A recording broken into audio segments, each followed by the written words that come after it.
أعوذ بالله من الشيطان الرجيم. بسم الله الرحمن الرحيم. إنما كان قول المؤمنين إذا دعوا إلى الله ورسوله ليحكم بينهم أن يقولوا سمعنا وأطعنا وأولئك هم المفلحون.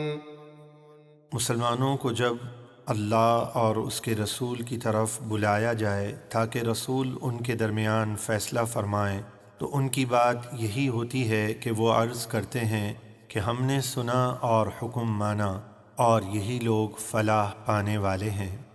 ومن يطع الله ورسوله ويخشى الله ويتقه فأولئك هم الفائزون. اور جو اللہ اور اس کے رسول کا حکم مانے اور اللہ سے ڈرے اور پرہیزگاری کرے تو یہی لوگ کامیاب ہیں۔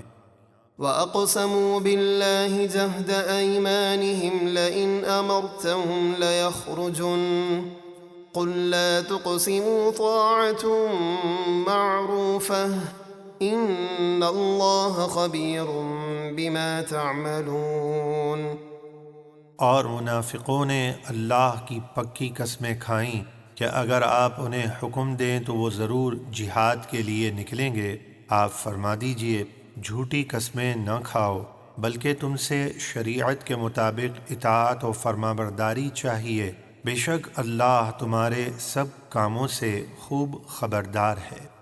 قل اطیعوا اللہ واطیعوا الرسول فإن تولوا فإنما عليه ما حمل وعليكم ما حملتم وإن تطيعوه تهتدوا وما على الرسول إلا البلاغ المبين.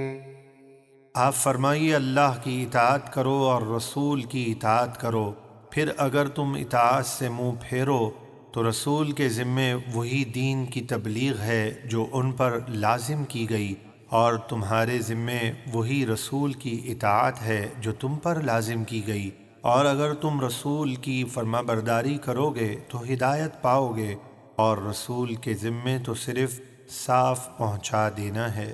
چنانچہ نبی کریم علیہ الصلاۃ والسلام نے بہت واضح طور پر اللہ کا پیغام پہنچا دیا۔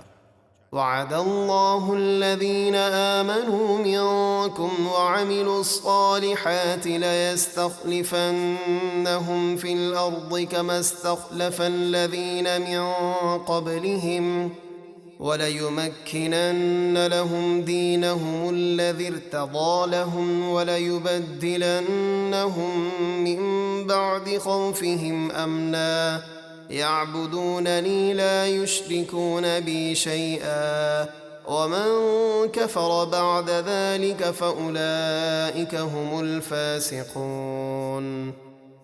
نبی کریم صلی اللہ علیہ وآلہ وسلم اور آپ کے صحابہ نے 13 سال مکے میں کفار کی اذیتیں برداشت کی، پھر جب مدینہ منورہ ہجرت فرمائی تو کفار نے وہاں بھی مسلمانوں کو چین سے نہ بیٹھنے دیا، آئے دن اعلان جنگ اور دھمکیاں دیتے رہتے، جس سے صحابہ اکرام ہر وقت آزمائش میں رہتے۔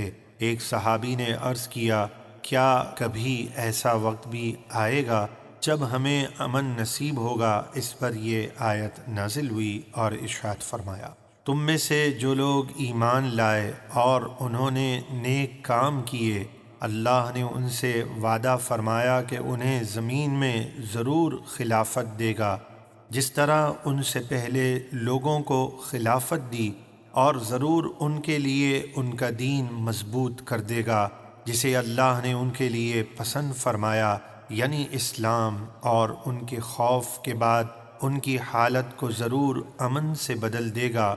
وہ میری عبادت کریں گے، میرے ساتھ کسی کو شریک نہ ٹھہرائیں گے، اور جو اس کے بعد ناشکری کرے تو وہی لوگ نافرمان ہیں۔ وَأَقِيمُوا الصَّلَاةَ وَآتُوا الزَّكَاةَ وَأَطِيعُوا الرَّسُولَ لَعَلَّكُمْ تُرْحَمُونَ. اور نماز قائم رکھو اور زکوٰۃ دو اور رسول کی فرما برداری کرو تاکہ تم پہ رحم کیا جائے۔ لا تحسبن الذين كفروا معجزين في الأرض ومأواهم النار ولبئس المصير۔ کافروں کے بارے میں ہرگز یہ گمان نہ کرنا کہ وہ زمین میں ہمارے قابو سے باہر نکل جائیں گے، اور ان کا ٹھکانہ آگ ہے، اور یقیناً وہ بہت برا ٹھکانہ ہے۔